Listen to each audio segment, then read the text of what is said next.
Sirekap menjadi alat untuk fraud. Wah, ini sadis banget. Jadi seperti saya sampaikan, Sirekap itu hanya software aja, tidak bisa digunakan untuk merubah suara, nggak bisa. Yang bisa dilakukan itu adalah proses perhitungan manual berjenjang di tiap tingkat itu. Kalau mau melakukan kecurangan ya di sana, mau jual beli suara ya di sana, tidak di Sirekap. Karena nggak ada gunanya Sirekap dirubah-rubah, nanti begitu sudah berjenjang dihapus lagi juga begitu. Jadi ini yang harus mungkin kita pahami semua. Nah, disinilah problem pertamanya muncul. Pertama, karena tulisan yang ada di form C1 itu tulisan tangan, dan kita tahu semua bahwa tidak tulisan tangan tiap orang itu beda-beda. Apalagi tulisan tangan di 822.000 TPS yang pasti orangnya berbeda dan tulisan tangannya bisa berbeda.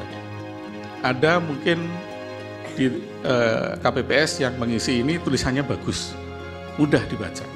Tapi mungkin juga ada sebagian besar juga yang tulisannya kurang bagus.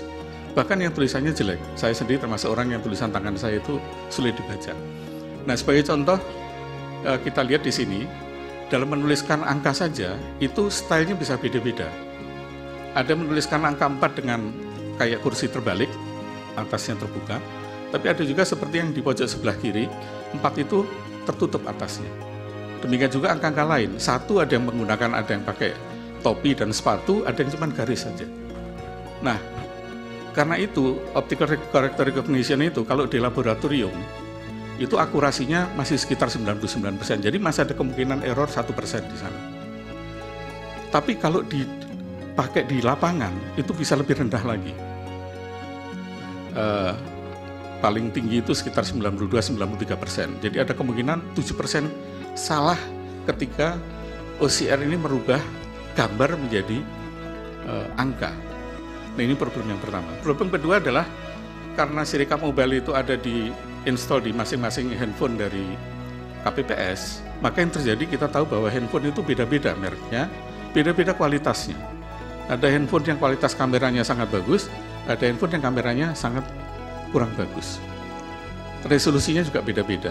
Nah, akibatnya terjadilah seperti contoh di atas di layar, itu form C1 bisa beda-beda, kualitasnya ada yang gambarnya jelas, ada yang buram, ada yang remang-remang, ada yang warnanya jadi putih, ada yang warnanya kekuning-kuningan begitu.